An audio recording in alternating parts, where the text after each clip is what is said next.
Hola, hola, buenas tardes. Bueno, vamos a hablar sobre el balón gástrico como apoyo al tratamiento del sobrepeso y la obesidad.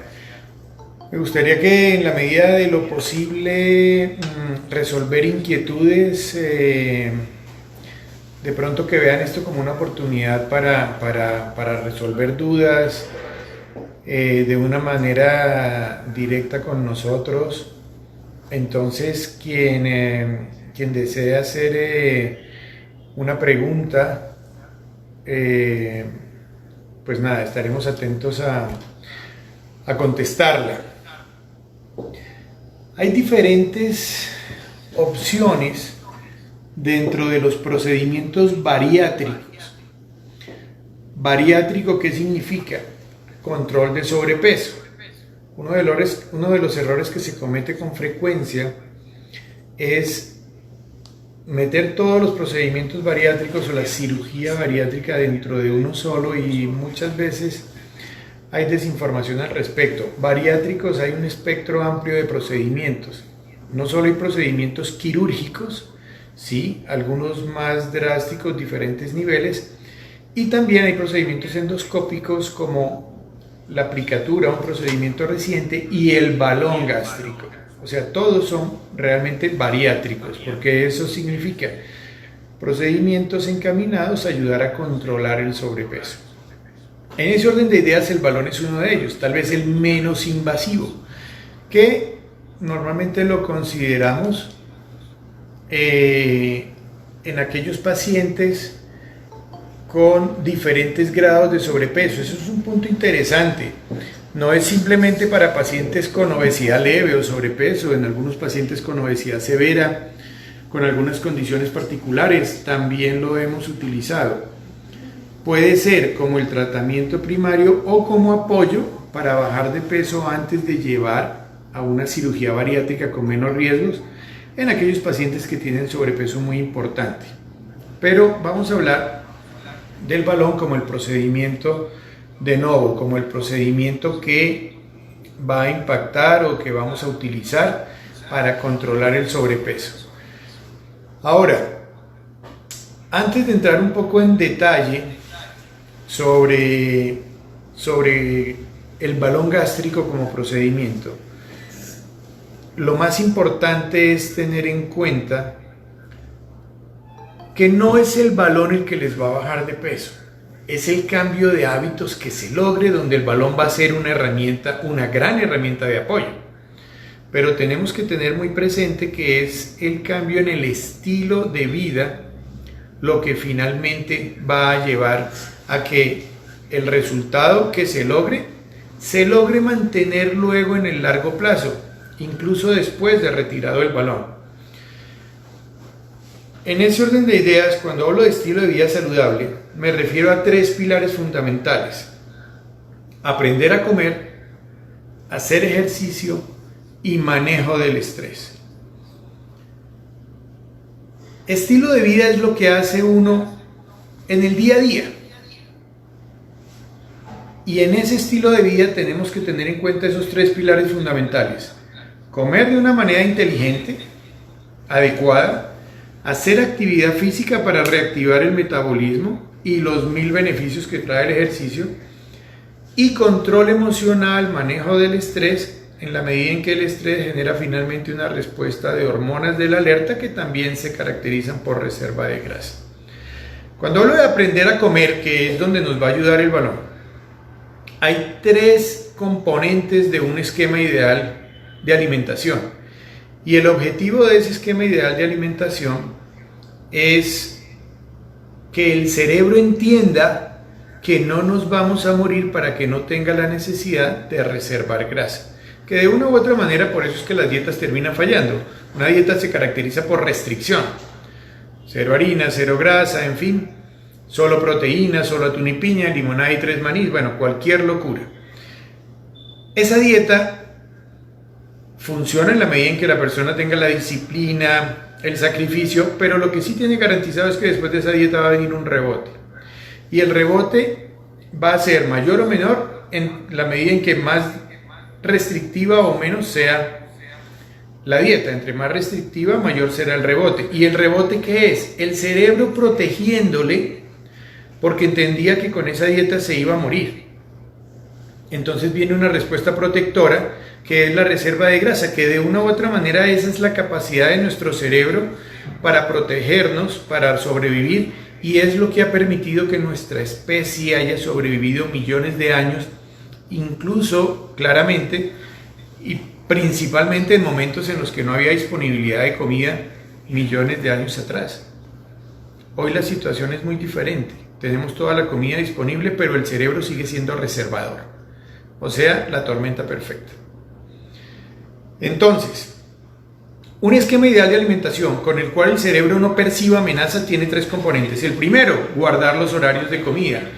Es muy importante tener en cuenta que un esquema ideal tiene desayuno, media mañana, almuerzo, media tarde y cena. En principio, mínimo 5 comidas al día.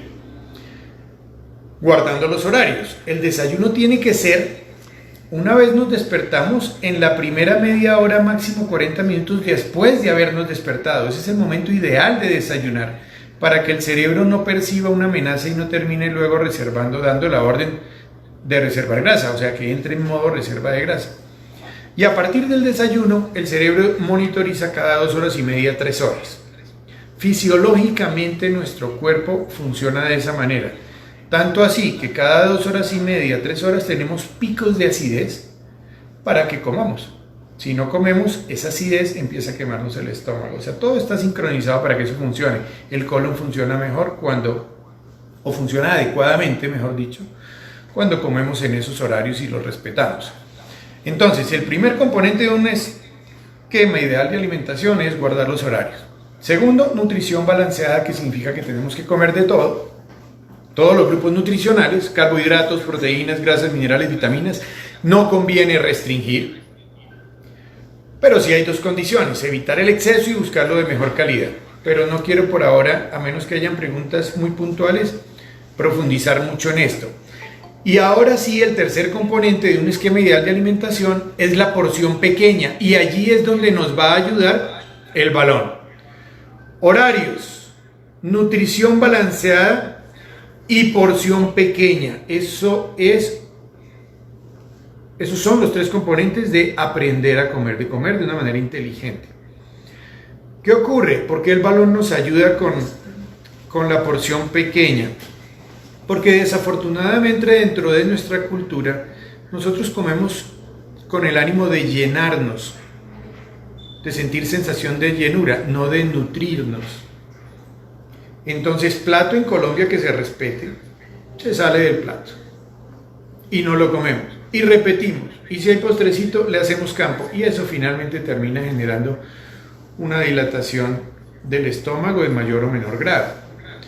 ¿Eso qué quiere decir? Que para poder de una manera exitosa reducir la porción sin quedar con hambre, porque de lo contrario esto no funciona, ese es el papel que cumple el balón. Más o menos voy a mostrar este modelo. Aquí hay un estómago, aquí está el esófago, luego viene el estómago y ya luego viene la salida hacia el intestino. Vamos a colocar un balón adentro. Ese balón lo que va a hacer es ocupar espacio. Este es uno de los tantos balones que existen. Este es un balón original. Este balón se coloca dentro del estómago por endoscopia y va a ocupar espacio. Miren el tamaño. Estamos hablando de más o menos medio litro o un poco más. El tamaño del balón va a depender del tamaño del estómago de cada persona, porque claramente eso es diferente. Y eso se valora por endoscopia al momento de la colocación. Allí vamos a definir no solo el tamaño para cada persona, sino la localización donde vamos a colocar el balón. Y tercero, vamos a valorar la condición en la que se encuentra el estómago, ¿sí? Por eso es importante entender que un balón gástrico debe ser colocado con ayuda endoscópica. ¿Por qué hago énfasis en eso? Hay algunas opciones de balones recientemente que se están promoviendo para colocarlo sin necesidad de endoscopia. Préstame un balón, hablamos un balón original para mostrar cómo es. Entonces, el balón viene completamente enrollado, lo pasamos por la boca a través del esófago hacia el estómago y en el estómago lo llenamos. Eso se puede hacer a ciegas, pero es bastante riesgoso en la medida en que no sabemos en qué posición está el balón. Si quedó en el esófago, si está en la parte baja del estómago, lo cual no es conveniente. El balón tiene que quedar en la parte alta, aprovechando una cintura que tiene. O si está en el intestino, eso no lo vamos a saber. Para poder valorar el tamaño del estómago tenemos que tener el apoyo endoscópico, como les mencionaba, y saber si el estómago, qué grado de gastritis tiene, que finalmente pues siempre hay cierto grado de gastritis, pero si ya es severa o hay una úlcera o hay alguna lesión sospechosa de no ser benigna, en fin, todo eso solo la endoscopia nos lo permite. El procedimiento demora alrededor de 5 minutos. Lo hacemos bajo sedación, apoyado usualmente por un anestesiólogo o un profesional entrenado. Y lo que busca la sedación es quitar el reflejo nauseoso. Aquí no hay anestesia, no es necesario llegar a un plano profundo anestésico porque no hay dolor. Es simplemente quitar el malestar de ese reflejo nauseoso. El paciente está tranquilo. Colocamos pasamos el balón por la garganta. Les voy a mostrar un balón original de los tantos que hay. Uno de los cuales usamos nosotros es este. Entonces les voy a mostrar cómo es ese balón. Todos los balones manejan el mismo mecanismo, que es un balón enrollado, que es este. Este balón viene enrollado acá. El balón es transparente. Aquí lo veo morado porque nosotros lo llenamos con solución salina, con suero y con un colorante que es azul de metileno usualmente, por eso se ve de este color, y se lo colocamos por si eventualmente llegase a haber una ruptura, la deposición de la orina cambia de color. Pero este es el estado original de un balón cuando lo vamos a colocar. Hay una manguera, esa manguera es la que nos permite, una vez está dentro del estómago, empezar a llenarlo desde afuera.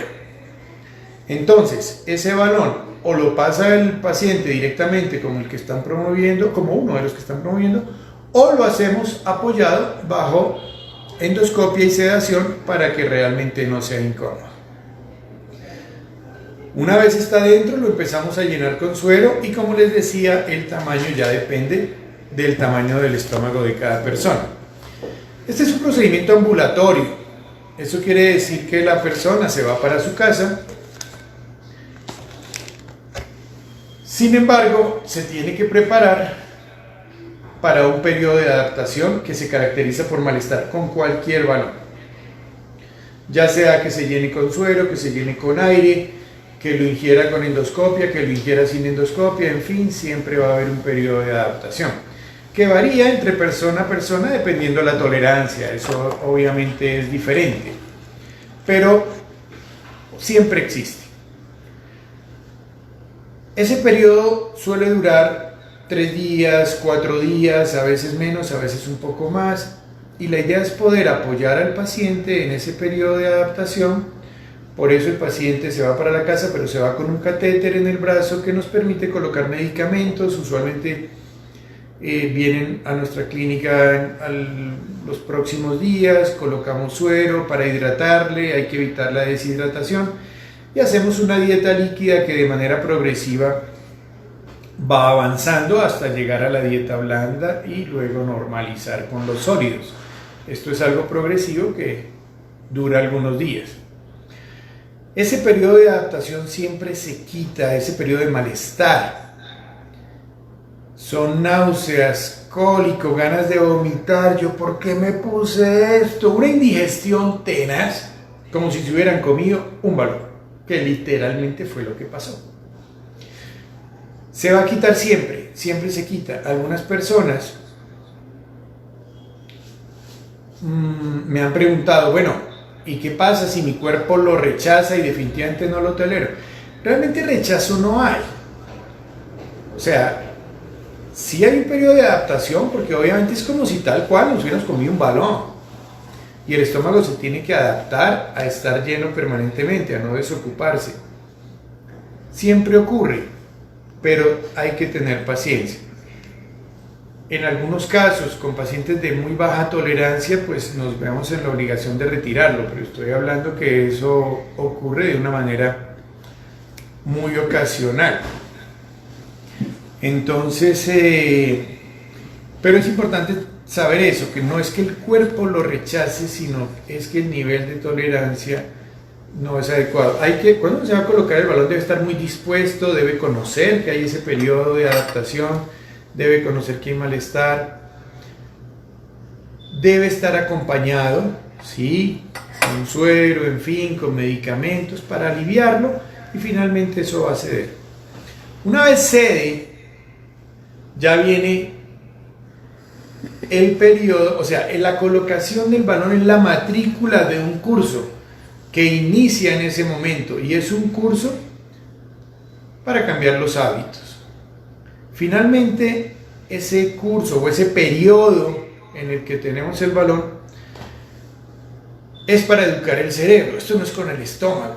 Vamos a colocar un balón, pero vamos a buscar realmente impactar sobre el cerebro para generar nuevos hábitos, que el cerebro adquiera nuevos hábitos. Está estimado que el cerebro adquiere un hábito con la repetición durante 1 o 2 meses. Sin embargo, este periodo con el balón se prolonga más, porque aquí no es simplemente aprender un nuevo hábito, sino desaprender y aprender, y eso es más difícil, más complejo, mucho más cuando llevamos años donde hemos adquirido esos malos hábitos, donde no guardamos los horarios de comida, donde comemos rápido, sin masticar, comemos hasta dejar prácticamente el plato limpio, repetimos, comemos con distracciones. O sea, todo eso lo tenemos que cambiar, y esta es la oportunidad de hacerlo. ¿Y por qué es la oportunidad? Porque esa sensación de saciedad precoz es muy útil, no va a haber hambre acá. Entonces es el momento de aprovechar a comer despacio, a comer una porción pequeña, a dejar algo en el plato, que con hambre eso es imposible. Todo eso lo tenemos que empezar a practicar. Entonces, en ese orden de ideas viene todo un plan de acompañamiento. En nuestro programa no es simplemente la colocación, sino que hay asesoría médica durante ese periodo, nutricional, está la psicóloga, está el entrenador. En el gimnasio está el chef, hay un programa de estética, en fin, que en la medida en que el paciente se adhiera a ese programa, pues más posibilidades de éxito va a tener. Y es bien importante porque finalmente, como les decía, no es el balón el que los va a bajar de peso, es el cambio de hábitos que logremos, donde el balón va a ser una gran herramienta de apoyo. No sé si hay algunas preguntas de pronto que hayan surgido. Tatiana, cuéntame. Bueno,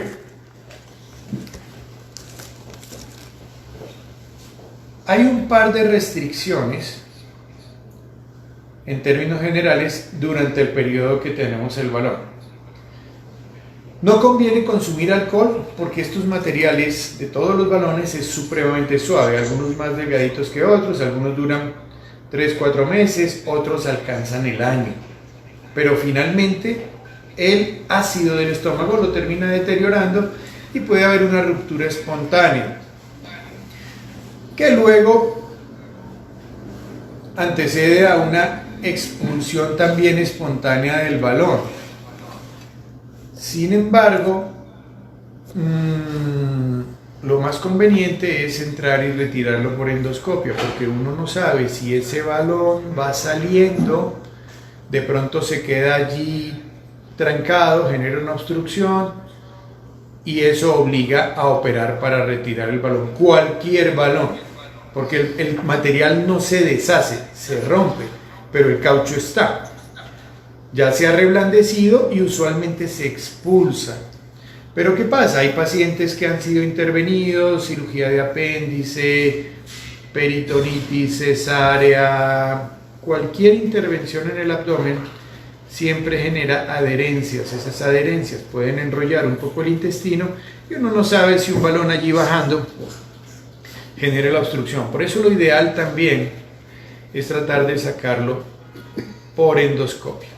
Bueno, entonces les hablaba que una de las restricciones es el alcohol en la medida en que lo deteriora de una manera más rápida. Entonces, si nos programamos a tenerlo 6 meses o 1 año, pues finalmente la ruptura va a ser antes de ese tiempo. Hay otra recomendación, es suprimir la carne roja. No porque rompa el balón, sino porque la carne roja no se digiere de una manera adecuada, ¿sí? No somos carnívoros, no tenemos ni dentadura ni intestino de carnívoro. Y si ustedes se imaginan que las paredes del estómago son mis manos, porque de así va a quedar el balón en la parte de arriba, la comida cae encima y empieza a bajar por los lados, un pedazo de carne o de cualquier alimento no masticado de manera adecuada se va a quedar allí bastante tiempo y se va a terminar fermentando. Entonces, pónganle cuidado a la siguiente frase. Uno debería beber sus comidas y masticar sus bebidas. Voy a explicar esta frase. Uno debería beber sus comidas. ¿A qué me refiero? A que uno debería masticar y masticar y masticar al punto de licuar antes de pasar. Es que de hecho en primaria nos lo decían. El primer paso de la digestión es la masticación. Desafortunadamente ese es uno de los buenos hábitos que perdemos por diferentes razones, porque nuestros padres de una manera involuntaria nos dicen, bueno, coma rápido, apúrele, cómase todo, en fin. O nos acostumbramos por cuestiones de tiempo a comer rápido, en fin. Y esa masticación inadecuada hace que la comida pase más tiempo encima del balón. Ahora, esa masticación que yo les estoy proponiendo, que debe ser el hábito ideal, eso es con balón o sin balón, con este procedimiento o con otro. Es algo que todo el mundo debería hacer. Masticar muy bien, comer despacio, para luego pasar. Nos acostumbramos a comer rápido, luego nos empezamos a quejar de gases, de malestar, me cayó pesada esa comida, pero claro, si no tenemos una buena masticación, pues nos cae mal. Y si ahora de todo, a pesar de todo, hay un balón, además, bueno, pues la cosa ya se va a tornar más compleja. Por aquí tenemos ya algunas preguntas. Cristina me dice, ¿sucede algo si el balón se desacomoda? Bueno, esa es una pregunta interesante. Hay 2 eventualidades en principio que tenemos que tratar de evitar. Una, que el balón se rompa. Por eso no podemos pasarnos del tiempo establecido. No conviene consumir alcohol. Y es importante mantener los horarios que hablamos, desayuno, media mañana, almuerzo, media tarde y cena, para que no haya una sobreexposición al ácido. De lo contrario, hay una ruptura espontánea. Cristina me pregunta que qué se hace cuando se desacomoda. Que el balón se desacomoda es la otra circunstancia que tenemos que evitar, y tal vez es más frecuente que una ruptura del balón.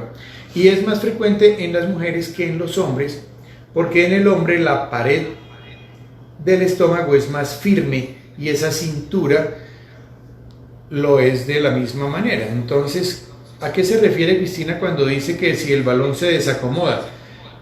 a que de la parte de arriba, donde debe ser idealmente colocado, caiga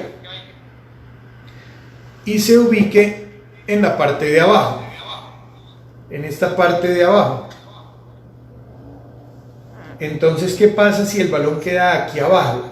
Resulta que las paredes de la parte inferior del estómago, que se llama el antro gástrico, son más firmes que la parte de arriba, no son tan elásticas, las de abajo son muy musculares.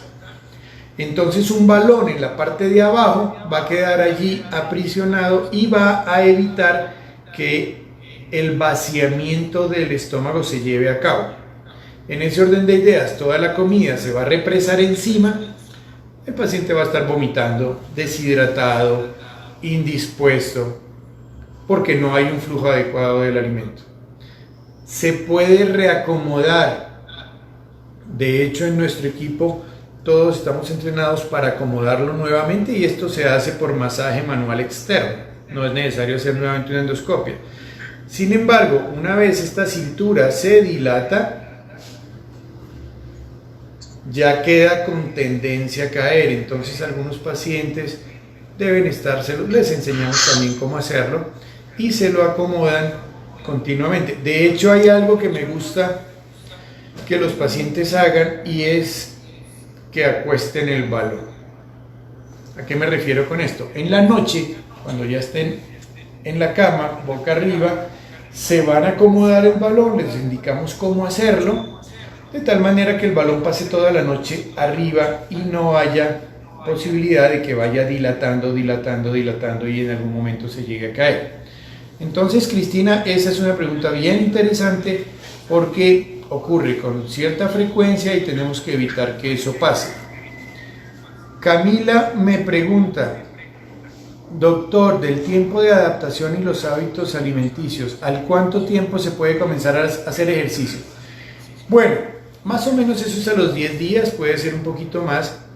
Básicamente, el ejercicio debe iniciar cuando ya la persona se pueda hidratar adecuadamente, porque no conviene hacer ejercicio si se está deshidratado.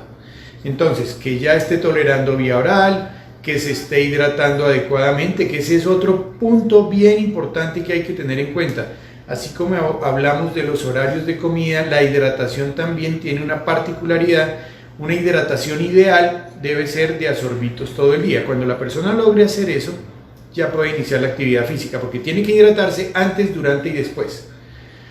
Aprovechando esta pregunta, entonces aquí hay otra. Al haber una rotura del balón, ¿se puede volver a poner? Bueno, voy a contestar eso ahorita, pero sigamos un momento con la hidratación.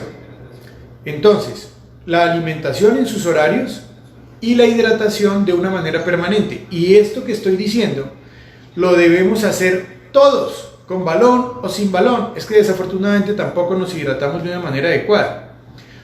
O nos hidratamos, tomamos líquido cuando estamos comiendo, o esperamos a que nos dé sed para hacerlo. Resulta que en condiciones ideales a uno prácticamente no le debería dar sed.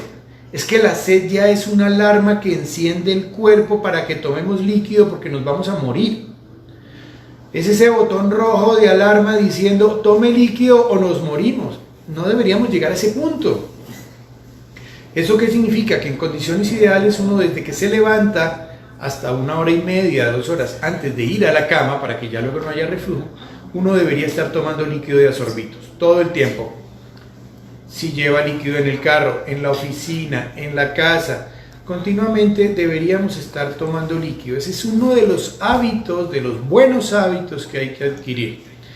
Entonces, Camila, para que tú puedas empezar a hacer ejercicio tienes que estar ya en un estado adecuado de hidratación, pudiéndolo hacer bien.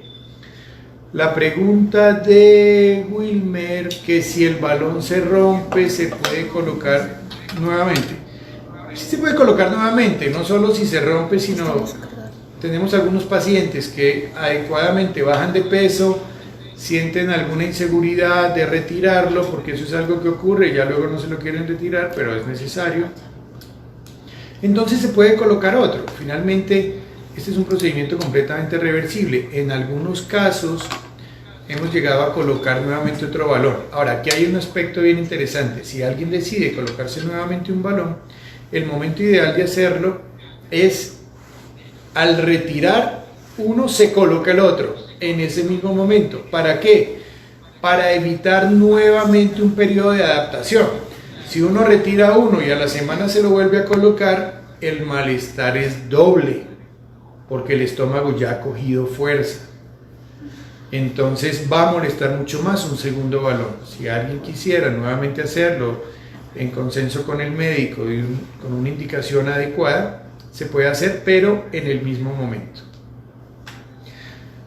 Entonces, no sé, de esa manera te respondo, Wilmer. O sea, y ya si hay una ruptura, pues muchas veces no se sabe cuándo se rompe. El líquido que le colocamos, ese colorante, es para justamente saber si la deposición o la orina cambia de color, pero eso a veces no es notorio. ¿Sí? Si la persona va al baño, suelta el agua, es de noche, en fin, no se dio cuenta, tal, pues no lo logramos. Por eso es que es muy importante hacer ecografía. Y en nuestro programa está estimado que con frecuencia la hacemos en el momento en que el paciente venga, en fin, para estar revisando el balón. Ahora, los pacientes también empiezan a conocer, eso es como las mujeres que están embarazadas, ellos sienten el bebé. Igual, los pacientes sienten el balón y saben en qué momento dejan de sentirlo. No necesariamente sentirlo significa molestia, pero saben que allí está. Entonces la ecografía nos confirma. Si en la ecografía no lo vemos, entramos a hacer endoscopia para confirmar y en ese momento lo retiramos. Ya que se rompió de manera prematura, se puede volver a colocar, pero como ya se rompió seguramente días antes del retiro, pues en ese sentido el malestar de adaptación va a ser un poco mayor. Eso hay que tenerlo en cuenta. Bueno, no sé si haya por ahora otra pregunta. Bueno, que si cuando durante el procedimiento, durante el tratamiento quedan embarazadas, ¿qué hay que hacer? Bueno, en principio, lo ideal es que si uno se programa para hacer este tratamiento, pues tenga las precauciones del caso para no quedar embarazada. Pero si ocurre, porque puede ocurrir, y yo ya soy padrino de más de 30 chicos, porque la fertilidad mejora, eso es algo que hay que tener en cuenta. Algunas personas con sobrepeso, o no les viene el periodo, o es muy irregular, o saben que no quedan embarazadas, bajan de peso y ¡pam! Entonces pueden quedar embarazadas. Entonces, ¿qué hacer en ese caso? No se preocupen, no se asusten, no hay una incompatibilidad entre el embarazo y el balón. El bebé puede crecer adecuadamente, incluso puede llegar ese embarazo a término. No habría problema. Ni el bebé se va a ver afectado, no va a estar presionado, no va a tener un balón ahí, no hay problema. Nutricionalmente tampoco se va a ver afectado, pero sí nos gusta retirarlo. Lo retiramos no en el primer trimestre, porque como lo tenemos que hacer bajo sedación, no conviene dar una sedación en el primer trimestre del embarazo, por la eventual toxicidad que puedan tener los medicamentos. Lo haríamos en el segundo trimestre. ¿Por qué no me gusta que lleguemos al tercer trimestre? Porque ya luego el momento del parto es totalmente incierto, no sabemos si eso termina en cesárea, si tocó salir corriendo para la clínica, no sabemos si las contracciones le empezaron y resulta que acabó de comer. Algo que caracteriza esto es que siempre hay un cierto grado de comida represada. Si yo voy a una anestesia, tiene que haber un ayuno porque el estómago tiene que estar desocupado para evitar una broncoaspiración, o sea que la comida se vaya a los pulmones. Entonces, ante la eventualidad de un parto, lo incierto que es ese momento, que no sabemos si va a ser parto o va a ser cesárea, si tocó dar anestesia o no, si el estómago está lleno, sería un riesgo para la madre y para el bebé. Entonces, por eso la recomendación es retirarlo. Entre las 12 semanas, las 20, 24 semanas, es un momento seguro donde se puede retirar el balón para que luego cuando llegue el momento del parto, sea cesárea, sea lo que sea, pues el riesgo no exista de broncoaspiración. Ahora, si la persona tiene que ser operada, ya sea por el embarazo o por otra cirugía, aprovechando ya este tema, lo importante es que el anestesiólogo sepa que tiene un balón, porque él tiene que usar una técnica de intubación con estómago lleno. Y eso lo tiene que saber. El ayuno tiene que ser más prolongado, no son las 8 horas usuales, sino tiene que ser mayor a 12 horas. Y una dieta líquida todo el día anterior.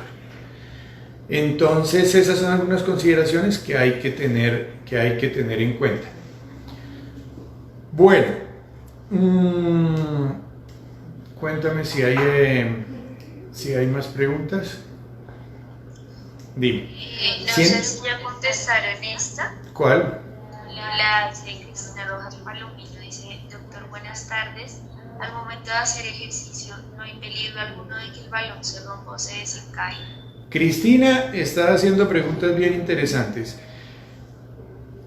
Realmente el ejercicio no tiene mayor restricción. De hecho, como les mencionaba, dentro de un estilo de vida saludable, que es lo que estamos justamente trabajando, el ejercicio es un pilar fundamental. Con el balón no hay problema de correr, de montar bicicleta, de hacer elíptica, de hacer pilates, de hacer aeróbicos, no hay ningún problema. Realmente la única restricción es con las abdominales superiores, porque aumentaría mucho la presión abdominal. La persona puede hacer abdominales inferiores, que es estar acostada y levantar las piernas, pero superiores no conviene, y prácticamente esa es la única restricción. Puede hacer peso de una manera adecuada, ¿sí?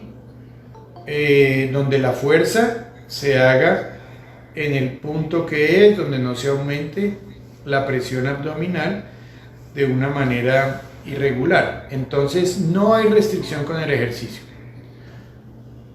Este balón no les va a estar peloteando, nada, no va a ocurrir absolutamente nada, pero las abdominales sí las suprimimos. El resto no hay ningún problema.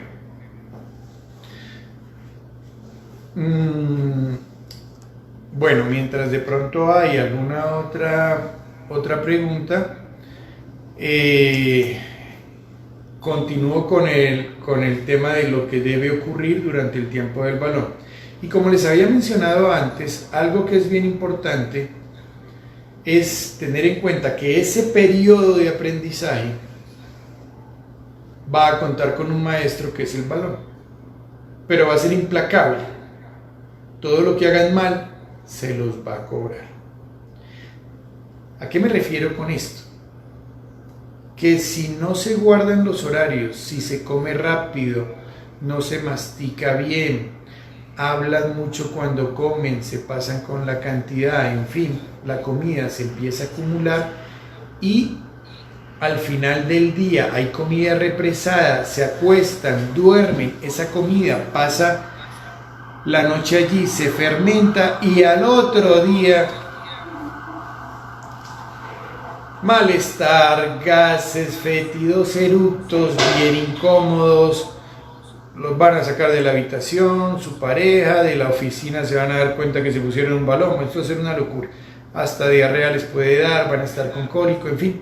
Es el lenguaje que tiene el balón de decirles, bueno, pero que algo estamos haciendo mal. Entonces, ¿cuál es la idea? Que uno haga el desayuno, como les decía, esto es bien importante. Bajó, luego la porción pequeña de la media mañana, bajó, el almuerzo, la media tarde y la cena, de tal manera que cuando se acuesten no hay comida represada, están bajando de peso adecuadamente y hay bienestar. De lo contrario, van a estar peleando con el balón todo el tiempo, y el que está peleando con el balón todo el tiempo pues no baja de una manera adecuada. O algunos bajan porque es tal el malestar que viven vomitando, en fin, pero eso solo es garantía de que cuando le retiren el balón se va a subir inmediatamente de peso, porque el descenso de peso fue más debido al malestar que al cambio de hábitos. Eso es bien interesante que lo contemplen. Por acá tengo otra pregunta. Dime,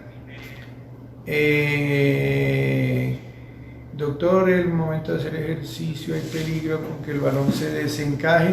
Bueno, por eso evitamos las abdominales, como les decía. Tener el balón da una sensación constante de llenura. Bueno, no es una sensación constante de llenura realmente, es una sensación de saciedad precoz. Con una porción pequeña ya hay una saciedad precoz. Eso es algo que hay que aprovechar. ¿Por qué? Porque finalmente nos tenemos que preparar para un retiro. Y en ese retiro, aquí viene la pregunta del millón. Bueno, y si me sacan el balón, ¿qué va a pasar al otro día? ¿Qué hambre tan terrible? ¿Me va a volver a subir de peso? Pues la respuesta es no necesariamente. Mejor dicho, no. Pero todo depende de que durante el periodo que tenemos el balón, lo hagamos de una manera adecuada, de tal manera que logremos saciedad cerebral. Este es un concepto bien importante porque es el que vamos a trabajar todo el tiempo. Hay dos tipos de saciedad. Aquí hay otra pregunta, doctor, la temperatura de las comidas. Bueno, ahorita contesto eso, Gonzalo, ya te contesto eso. Entonces, vuelvo al tema de la saciedad. Hay dos tipos de saciedad: cerebral, que es la que vamos a buscar, que es la que desafortunadamente no tenemos cuando hay sobrepeso, y saciedad gástrica, que es comer hasta que estamos llenos. Esa es la que nos agranda el estómago y nos sube de peso. Esa la tenemos que evitar. ¿Esa cómo se logra? Pues comer hasta que está uno lleno. Eso es un hábito terrible y que desafortunadamente lo hemos venido practicando durante años. Es más, nos envían mensajes continuamente para que lo hagamos. Hay mensajes por televisión donde le dicen: no se preocupe, coma, que usted se toma esto y se le quita la indigestión, coma, que esto es una comida súper apetitosa, no se preocupe. Nos muestran esa mesa llena de unas comidas deliciosas, en fin, y nos invitan a comer en exceso. Eso agranda el estómago y esa es saciedad gástrica que no conviene. Necesitamos que entonces, saciedad cerebral, que el cerebro te diga: ya estamos bien, pero que el estómago esté a la mitad o menos. De hecho, uno debería comer al 80%, no al 100% y mucho menos por encima del 100%. Comer al 80% es perfecto, estoy comiendo, ya no siento hambre, pero no me siento lleno. Podría seguir comiendo, pero voy a dejar eso en el plato, que eso es algo que hay que hacer. Dejemos algo en el plato, quedando con la sensación de que lo que están dejando les cabe. Pero no se lo coman. Obviamente, o se va el plato o se van ustedes. Si se quedan los dos, se armó, no hay nada que hacer. Si uno se levanta o le quitan el plato, espera 3 minutos, le da tiempo a que esos bocados lleguen al cerebro. A los 3 minutos, oiga, sí, realmente siento que no lo necesito, se lo hubieran podido comer. Pero si ustedes le dan tiempo a que esa señal llegue, no lo necesitan y realmente se les quita esa sensación. Entonces, ahí van a ver que hay que comer despacio. Y llegó el momento de repasar las reglas de oro. Una de ellas es comer despacio. El cerebro, para quedar satisfecho, necesita mínimo 20 minutos. Eso significa que tenemos que comer despacio para que le demos la oportunidad de que esos primeros bocados vayan llegando y vayan generando saciedad. Si uno come en 5 minutos, resulta que termina de comer porque ya no le cabe, pero al cerebro apenas le está llegando el primero. O sea, el cerebro le sigue pidiendo. Es más, si le cupiera, seguía comiendo. Por eso es necesario comer despacio. Pero claro, para comer despacio es importante llegar con apetito al momento de comer y no con hambre. Y para poder llegar con apetito y no con hambre, la regla de oro número 1 es guardar los horarios. Si yo hago un desayuno a la media mañana, vuelvo y como, pues yo voy a llegar al almuerzo tranquilo. Pero si resulta que yo no hago desayuno ni hago media mañana al almuerzo, y si es a las 4 de la tarde llego con hambre, y comer con hambre es olvidarse de lo que dijo el doctor. Entonces eso es comer rápido, sin masticar. Y lo peor, bueno, se pasan con la cantidad, el estómago se agranda, y si tienen un balón pues terminan con un estómago más grande y resulta que lo que queremos es achicarlo. Ahorita les digo cómo es eso. Pero lo peor no es todo eso, que ya de por sí es bastante malo, sino que el cerebro con hambre, ¿qué significa eso? Que estamos en hipoglicemia y nos vamos a morir, y el cerebro le dice, o come azúcar y grasa o nos vamos a morir. Entonces, ante ese escenario, con hambre, yo les pongo, o tienen a un lado, hamburguesa con Coca-Cola, con todas las salsas y el todoterreno y la cosa y tal, y las papas freídas en aceite de avión, tú sabes, tal. Y al otro lado, tienen una ensaladita con salmón, lechuga, frutos secos, algo bien apetitoso, aceite de oliva extra virgen, El cerebro le dice, no me mire para la ensalada, míreme para la Coca-Cola con hamburguesa, porque necesitamos subir el azúcar ya o nos morimos. Entonces ya se pierde el control. Por eso tenemos que comer con apetito y no con hambre. Y para lograrlo, lo primero es guardar los horarios. Sin ello no hay nada. Porque de ahí en adelante viene comer despacio. Sin horarios no se puede. Masticar muy bien hasta licuar. Acuérdense que les decía, uno debería beber sus comidas. Pero con hambre no se puede. Y algo bien importante para permitir que el cerebro también quede satisfecho es evitar distracciones cuando se está comiendo. Por eso es que no podemos comer con televisión, no podemos comer con celular, no podemos comer con computador y trabajando. Ahora en tiempos de pandemia, lo que está de moda, trabajo en casa, virtual, en fin, la cocina la tengo aquí nomás, llego, sigo trabajando, y ahí hago mi desayuno, si lo hago, ahí como, ando picando, ahí almuerzo, para no perder la oportunidad y ser más productivo, lo cual es un error. Entonces terminamos comiendo, pero el cerebro no se da cuenta. ¿Por qué? Porque el cerebro no es multitareas. El cerebro solo sabe hacer una cosa bien a la vez, hace varias mal. Eso de que hace varias es un error. Eso no es cierto.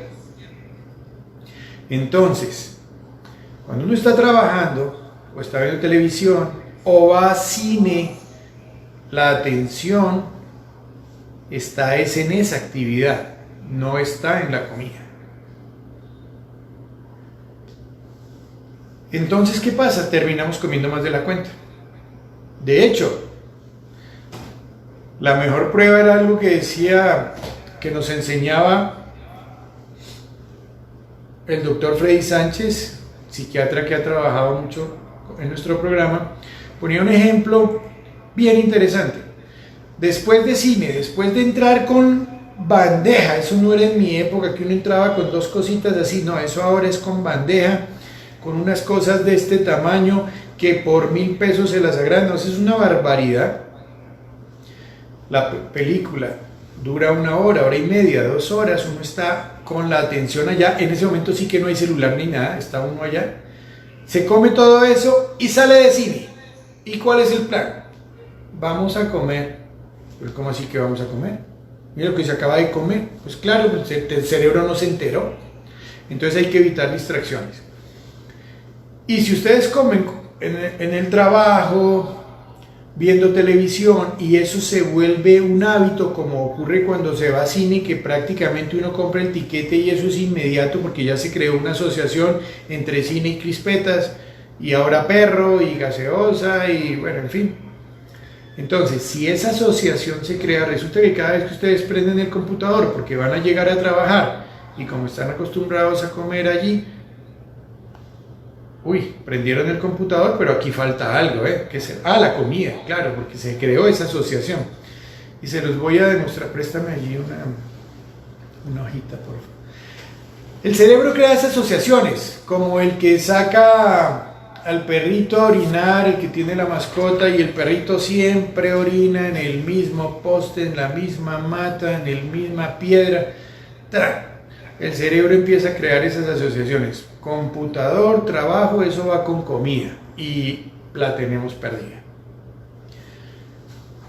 Vamos a hacer un ejercicio. Yo sé que ustedes están allí en la casa, pero se van a dar cuenta de algo interesante. Ustedes me van a contestar desde allá, en su mente, no se preocupen, o si lo quieren hacer en voz alta. Yo solo quiero que me digan de qué color es esta hoja, y lo vamos a repetir. Y les voy a hacer una pregunta. ¿De qué color es esta hoja? Es blanca, digan blanco, por favor. Blanco, vale, perfecto. ¿De qué color es esta hoja? Vuelvo y repito. Blanco. ¿De qué color es esta hoja?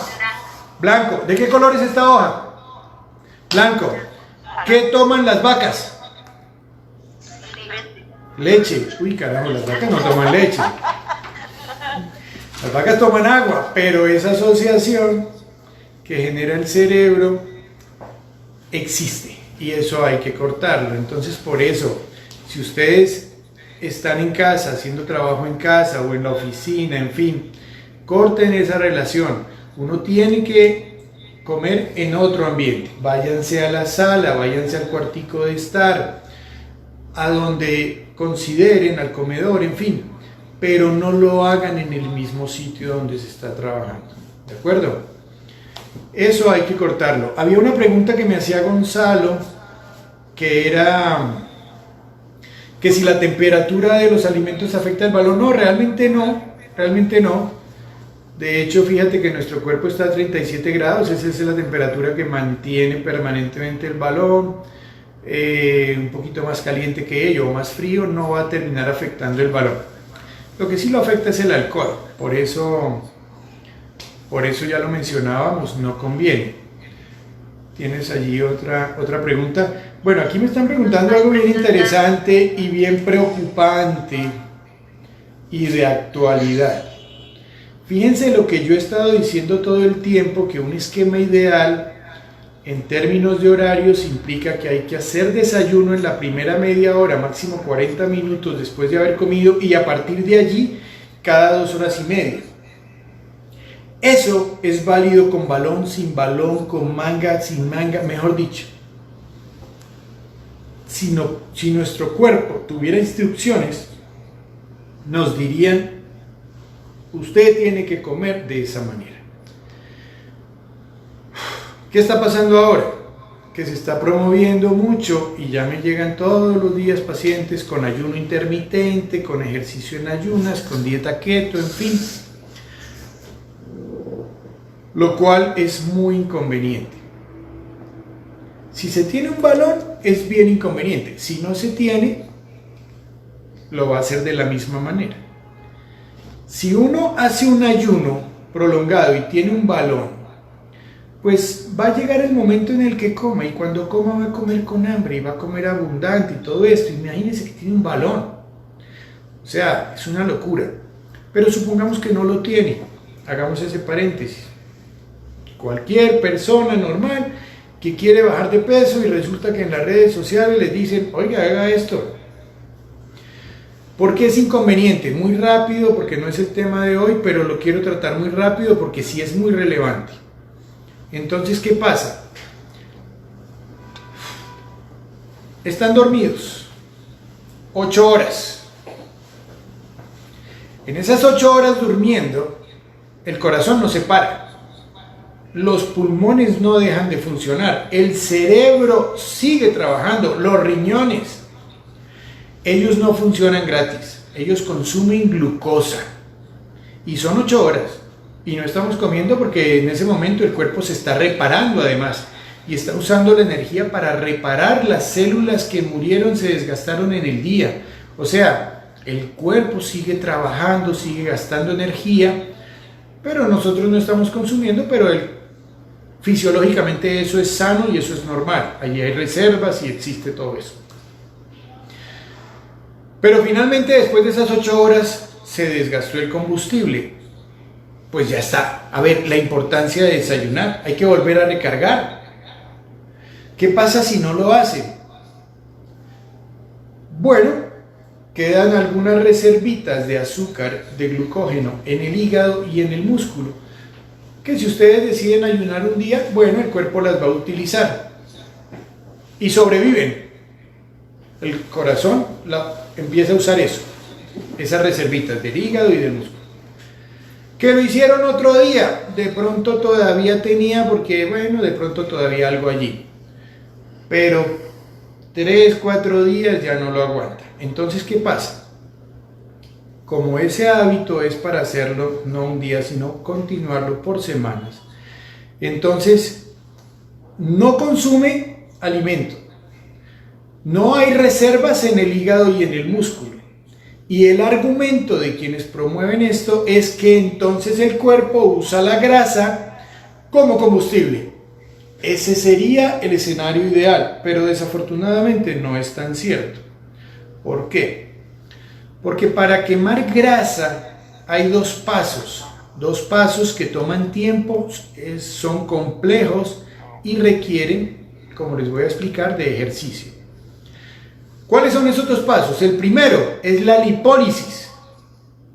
¿Qué es la lipólisis?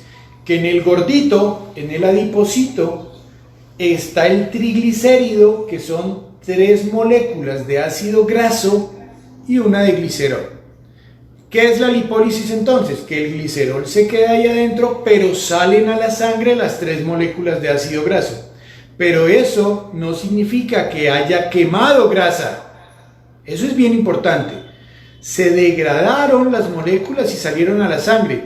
Ahora sí tienen que ir a quemarse, pero tienen que viajar por la sangre montados en la albúmina, así que si no hay una buena nutrición, no hay proteínas adecuadas, no se puede montar. O sea, la proteína es el bus que va a llevar a esos ácidos grasos al músculo, donde va a venir un proceso de quema de grasa que ocurre en la mitocondria de las células musculares, que son los hornos que tiene el cuerpo para quemar la grasa.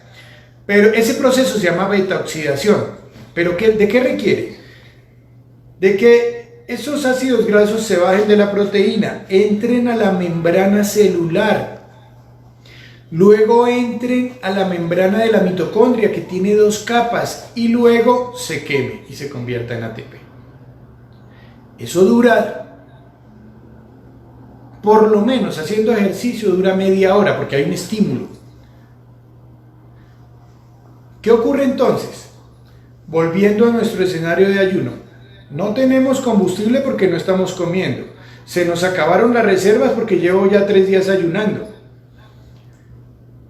La grasa necesita tiempo para que efectivamente sea quemada y requiere de ejercicio.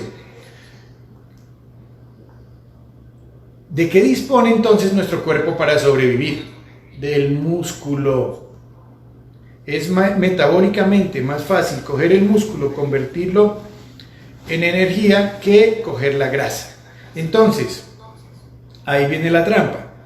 El músculo pesa 3 veces más que la grasa. La persona que hace esto se pesa y dice, esto funciona de maravilla, ya perdí 1 kilo, ya perdí 2 kilos, pero lo que no está teniendo en cuenta es que esos kilos son de músculo, no de grasa.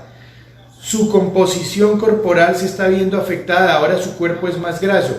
Vale, pero como lo que quería era bajar de peso, está contento. ¿Qué ocurre? Pasa 1 semana, 2 semanas, pasan varias semanas, ha perdido mucho músculo, ya luego viene el rebote y ya luego no baja ni porque haga ejercicio. ¿Y por qué también es inconveniente el ejercicio en ayunas? Pues ya se los he explicado. Si uno hace ayuno, no tiene combustible y tiene que usar el músculo. Y si aparte de que no tiene combustible, le da por meterle ejercicio, pues se muere. En esa media hora, mientras la grasa se logra convertir en energía, ¿cómo sobrevive uno si la frecuencia cardíaca está en 120, 130 porque estoy haciendo ejercicio? ¿Cómo funcionan los pulmones? Pues tocó coger el músculo. Entonces esa persona resulta que en vez de ganar masa muscular o evitar que se pierda, lo que pasa es que la está perdiendo. Y eso mismo ocurre con las dietas cetogénicas. que tienen el mismo objetivo. Y yo creo, eso ya lo hemos hablado, si ustedes entran a mi canal, allí van a encontrar donde lo explico de una manera ya en más detalle, bioquímicamente, de cómo son los procesos. Sí, esto básicamente busca simular un poco, bueno, no los quiero complicar mucho, pero es algo de lo que le pasa al diabético tipo 1. El diabético tipo 1 es el delgadito, así emacinado, que ha perdido mucha masa muscular, y está el diabético tipo 2, que es el obeso, que tiene resistencia a la insulina. Esto que estamos hablando del ayuno, de la dieta cetogénica, eso es lo que fisiológicamente le pasa al diabético tipo 1. Entonces ese diabético tipo 1 termina perdiendo músculo porque no tiene cómo aprovechar la glucosa, porque no tiene insulina. Y anda dormido. Uno está hablando con un diabético tipo 1 y de pronto quedó dormido. Entonces el que hace estas cosas, bueno, eso era un paréntesis allí. Déjame ver qué otras preguntas tenemos. Entonces, guarden los horarios si quieren hacer las cosas bien. Doctor, si después de cenar uno se despierta con acidez en la madrugada, tipo 3 de la mañana, por ejemplo, ¿es pertinente comer a esa hora algo? No. ¿Qué debo hacer? Bueno, si tiene acidez en la mañana, es porque tiene reflujo. Entonces el ácido se le está devolviendo y está quemando el esófago. Entonces es esa sensación de ardor aquí, que es una falsa sensación de hambre. Pero realmente lo que está ocurriendo es que tiene una irritación en el esófago, tiene esofagitis, tiene reflujo. Entonces, lo primero que hay que hacer, bueno, en ese momento se puede tomar un antiácido para que pueda seguir durmiendo, pero no coma, porque si no entonces se va a producir más ácido y entonces va a entrar allí en que sigue acostado y sigue con más reflujo. Entonces tómense una cucharada de algún antiácido, de todos los que existen. Pero lo que realmente hay que hacer es evitar que eso ocurra. Entonces, uno de los errores más frecuentes, con balón o sin balón, con balón es mayor, es no comer y acostarse. Ni tomar líquido en la noche. O sea, la última bebida y la última comida debe ser 1 hora y media, 2 horas después o sea, antes de ir a la cama. 1 hora y media, 2 horas antes de ir a la cama, ya tiene que dejar de beber y de comer. De lo contrario, se acuesta y va a tener reflujo. Si se toma un sorbito de agua que dejó en la mesa de noche, porque esa es su costumbre, o se levanta, va a la cocina, toma agua y vuelve y se acuesta, y dice, pero si es que es un sorbito de agua, ¿cuál es el problema? Pues parece muy inofensivo, pero es que el problema no es ese sorbito de agua. El problema es que esa agua que tomó es un estímulo, el cerebro dice, pues vamos a empezar a comer, hay que producir ácido, y resulta que produjo ácido y resulta que no comió, sino que era un sorbito de agua, y ese ácido toda la noche empieza a quemar. Entonces eso hay que evitarlo. Esa es una medida antirreflujo muy eficaz. Si se tiene un balón, con mayor razón. Imagínense comida represada, se acuestan porque llegaron de trabajo, llegaron de la calle, comieron y se acostaron, reflujo garantizado. O sea, el balón predispone al reflujo. De hecho, el reflujo, cuando uno tiene un balón, es un indicador de que hay algo que está haciendo mal. Entonces, eso es bien importante tenerlo en consideración. Entonces, esa pregunta, bueno, me permite resolver esto. ¿Cómo más evitar el reflujo? Pues obviamente guardar los horarios, que las porciones sean pequeñas, evitar el rebosamiento, no tomar la siesta. Bueno, la siesta es muy sana, la verdad. 15 minutos de siesta, no se empillamen, hombre. 15 minutos de siesta es muy sano, pero no acostados, menos en pijamados. En el sofá, sentados, 15 minutitos, repara, la tarde es más productiva y no hay reflujo. Si se acuestan, allí tienen reflujo. Entonces, esa sensación de acidez en la madrugada es por esto. No vayan a comer. No se acostumbren a levantarse, a saltar la nevera y volver, porque si no, no van a salir de ese tema. Tómese durante, a ver, el omeprazol, por ejemplo, es algo que tomamos de una manera habitual cuando tenemos un balón durante los primeros 3 meses y luego ya lo empezamos a ampliar a 2 veces a la semana, en fin. Y lo usamos para proteger el balón del ácido y para proteger el estómago. Entonces lo que podemos hacer es pasarlo a la noche. No se lo tomen en ayunas, tómenselo en la noche para bloquear un poco el ácido en la noche. Pero ya les digo, no pretendan empatar con omeprazol, con antiácidos. Eso es como las medidas de rescate. Lo que tenemos que hacer es las cosas bien. Entonces, con los buenos hábitos lo vamos a lograr. No sé si tenemos que otra pregunta tenemos. No sé cómo estamos de tiempo, pues son las 6:15, no sé cómo están. Si ustedes me lo permiten, yo aquí sigo enrollado, pero tampoco quiero abusar del tiempo de ustedes. Yo pienso que ya está bien. No sé, ¿tenemos alguna otra pregunta? Yo creo que la última pregunta está bien. Nos preguntaban en Facebook el señor Wilmer, ¿qué es lo más conveniente cuando tenemos sobrepeso? ¿Hacernos el balón o la manga? Bueno, Wilmer, esa es una pregunta compleja, interesante. Resulta que cada caso debe ser evaluado de una manera totalmente individualizada. Cada paciente es una historia diferente. O sea, de una manera errónea a veces se cree que, no, es que usted tiene 15 kilos, va para balón, usted le sobran 30, va para manga, usted le sobran 100, va para bypass. No, eso no es así. No debería ser así. Cada paciente tiene una historia donde no solo debe contar el grado de sobrepeso, sino también la historia de sobrepeso y el estilo de vida actual de esa persona.